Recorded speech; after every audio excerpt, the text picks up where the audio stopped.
guys, the people that just released Game of the Year 2025, and if I'm being honest, Game of the Year 2025, 2099, 2098, and every year in between then and 2025, they might. There's a slight chance. It's possible. We don't have any direct proven confirmation per se, but if you throw an assumption or two in there, read between the lines, there are rumors that Mind's Eye 2 might, it just might, there's no guarantee, there's a slight off chance that they could be making a part 2.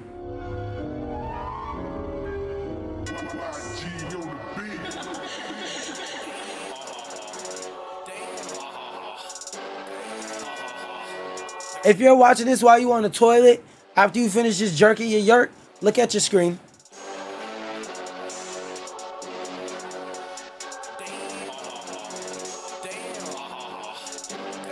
Now, if your lazy ass hasn't looked at the screen yet, I'm going to reach to the screen and snatch you, and I'm going to give you 10 more seconds. 10 more seconds is over. Mind's Eye Studio is laying off developer following poor launch reception. I'm a little bit tired. It's 2 a.m. Who knew that if you released a broken game after promoting the brakes off of it, saying that it's going to be a great game, that you'll barely sell any copies of the game? Who knew, bro? Who fucking knew? I don't even have to read deeper into this article too much, but I'll skim around it. But bro, your game released broken and your game isn't great enough for you to release it broken and say we'll fix it later. Like, it is rare that you could release a No Man's Sky and come back from it. It is rare that you could release a Cyberpunk and come back from it. And I need y'all to know that Cyberpunk was backed by a multi-million-dollar company, and fucking, what's that game called? No Man's Sky? That is an anomaly. An anomaly case. Because most games that release broken, this is what happens to them. Don't let survivor's bias kick your ass. And because I'm a little tired and I'm speeding through these updates, because tomorrow I'm just straight playing Outer Worlds, I don't have to read into that. A bunch of people are getting laid off because they released a half unfinished game. Let's look at this reveal trailer real quick for SpongeBob being in Sonic Crossroads Racing Sonic Yo Kart, whatever the fuck it's called. Let's see if there's anything special. I did see one tweet though. Apparently he doesn't have any voice lines, so he's not gonna be at the start line going, I'm ready. None of that shit. That, like, I haven't watched this trailer yet, but I do know that one thing from a retweet.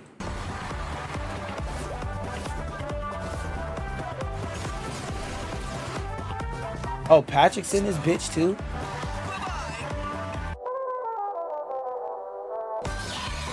Oh, you know Mr. Krabs is shitting himself.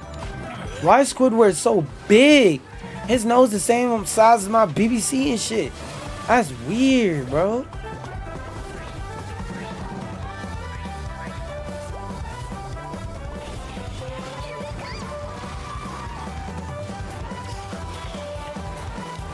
Alright, let me stop. I mean, this course looks cool, but I'd have to see it more in depth. To see like if it's really a well-designed course in terms of how it runs with actual gameplay on it. Sometime later. Because like it's real easy to make a course look good when you're showing it off in a trailer, but say I gotta play a game and see. Oh, nigga turtles.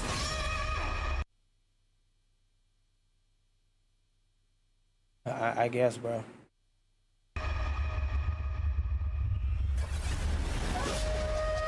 Oh, Avatar. Oh, that's interesting enough for me to still not buy this fucking game. Wasn't too interesting to me. I guess that's cool. Just finished hosting the Marvel. Oh, by the way, there is a new banning system.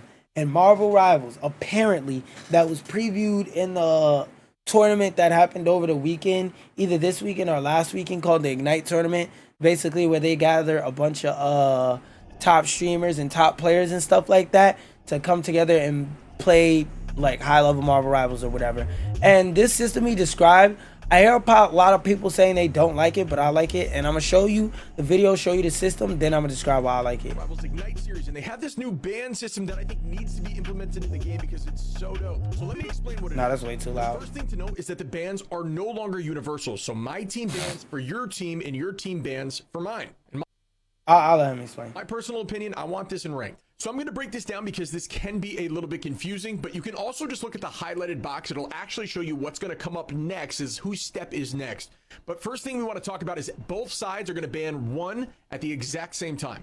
Then it's going to rotate down to the red side, and they're going to have a protect. Then it'll shift back to blue side at the top, and it'll go ban and protect on their side.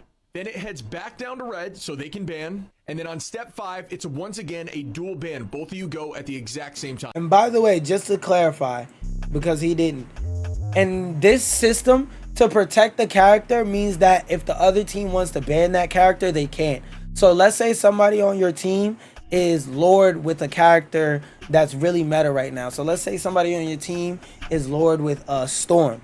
You can protect, if they don't ban it in the first ban, you can protect Storm so that if they try to ban Storm, they now have to pick somebody new because Storm can't be banned. So that's what a protect is for. It keeps that character in play no matter what, but you only get 2. Back up to blue again for protect, then red gets their ban and protect, and finally blue bans. I know that's kind of messy, but like I said, you can keep your eye on the box. It'll highlight what's coming next. The reason I like this is I wonder what happens if they ban a protected character at the same time a ban and protect happens, but I don't know, whatever. Get into some weird, crazy comps, and it forces you to kind of go in your bag to find a team to win. And I think that's awesome because you can just shut down these more meta comps and force teams into doing more obscure things. And it's just a ton of fun to watch. And you get to see a lot more diversity in this tournament. We've seen so many. That is true because like a lot of the top meta characters in this tournament, like Loki, like Luna, like fucking Grot, were banned like a motherfucker. And like a lot of the lineups, I would imagine, looked a lot more healthy now that you could ban everybody from ditto matching. Because like one thing about competitive gaming is once any one thing becomes too strong, everybody's just going to do that one thing until the next new strong thing comes up. And they're going to keep doing that, and the cycle keep going until everybody gets tired and everybody hops the fuck off the game. So this, I think, will prevent stalemate ditto lineups from happening left and right, and will prevent a lot of same team target bans. So no more of that I'm banning Spider-Man because I don't want to have a shitty Spider-Man on my team. No more of that. So many different team comps pop off. I love this, and I hope it comes in a rank. Keep it locked right here for more videos. I do too.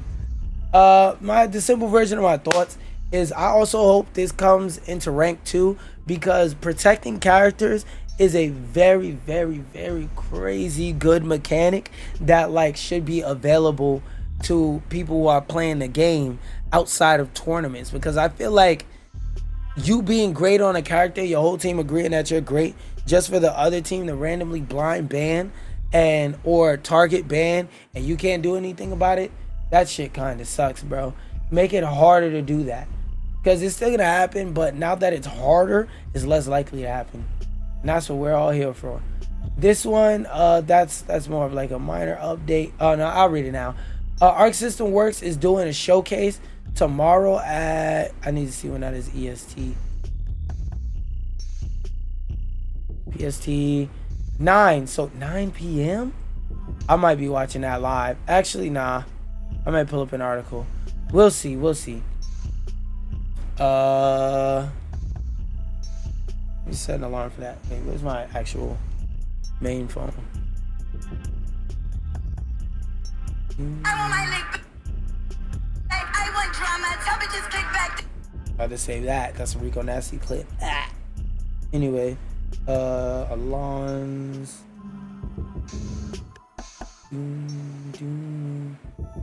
Fuck, nigga. It's at 9, so I'll say about 8:45. Enough time to decide. No, PM. Wait, it says AM or PM? PM. Marvel Tokon Showcase. Of course, it gave me Tokon Showcase. I just wanted to remind y'all that. Oh wait, can I just pre-open the tab? Because if so, that's my gaming news for tomorrow. Yep, that's my. Oh wait, 26. Oh no, that's in 2 days. That's in 2 days. We'll keep that over here though. So yeah, just keep y'all aware. Make sure y'all know Arc System Works is the people who make a lot of fighting game related content, and they're making a new Marvel tag fighter that's coming out very soon. Just a quick announcement. South of Midnight is getting an update. I forgot what it was for. Accessibility settings. Oh, and you can pet that dog. Hopefully they fix the fucking captions, because them shits didn't work in my playthrough. Oh, also, I don't know why I didn't put this next to the other thing, but the abilities and voice lines for Phoenix, and I think I also have Blade here. Oh no, that's a whole different conversation. We'll have that on a different day. But the abilities for Blade and for Phoenix were both released, but I could only find Blade. So, I mean, Phoenix. So let's watch this. Again, keep in mind, this is a rumor. It's not necessarily true.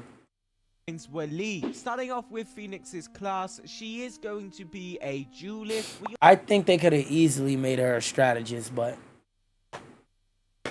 they're trying to keep the game alive by adding more fucking DPS. Also got her abilities revealed, but first let's talk about XOX's leak about Phoenix's leaked voice lines in Marvel Rival. My oldest friend. Yes, dear. I don't care about these. All your power. The Phoenix won't be gone. Nah, I don't care. Abilities. Well, this account here revealed a lot of information about her abilities. Talk to us, gang. Forms of Phoenix, Jean Grey, and Phoenix herself. In the base/human form, she is going to have a psychic block that mutes. That's one of her regular abilities? Because I feel like every time they add this bitch in a game, some shit like this happens.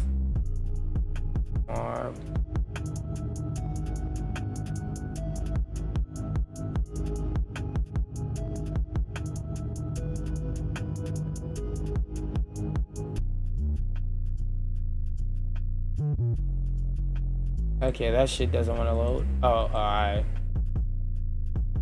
Where is she? Number 12.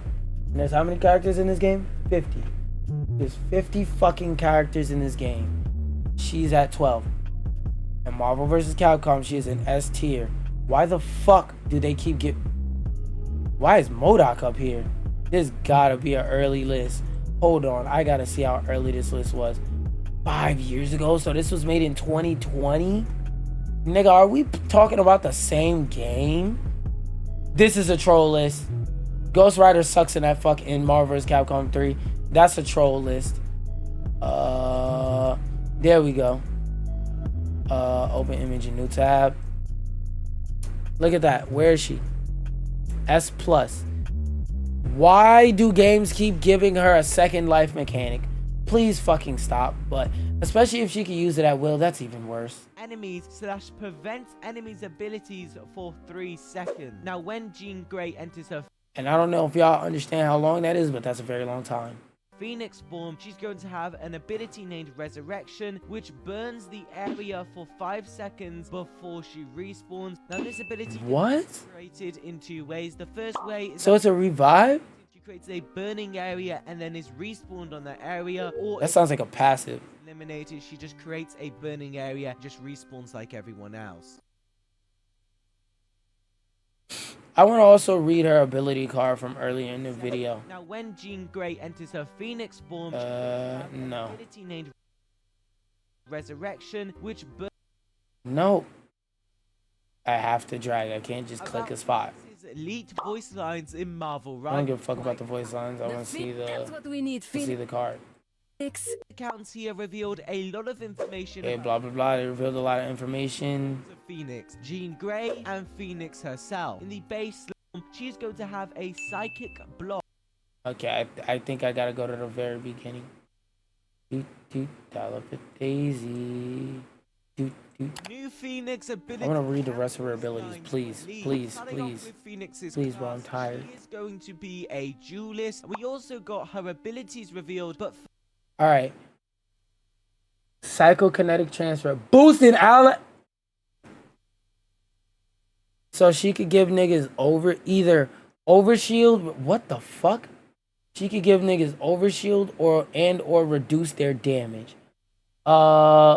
Shift. Telekinetic. Lift a larger object of rub. So this bitch can break buildings and throw it at you. A psychic wave that stuns and she has a CC tool. The problem with this game is that when you're playing tank, you're just going like this, bobbing your head back and forth as you get grabbed and tossed around in the front line like a beach ball. duelist. We also got her. And what's her primary? Lifts objects into the air, then sends it towards enemies. That's her primary? To be a duelist. We also got her.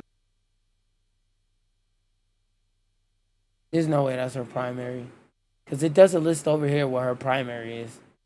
But, yeah, whatever. She seems like a cool character and whatnot, though. That being said, stream's over for the night. Pop out tomorrow. I'm playing Outer Worlds. Bye. Fuck, nigga.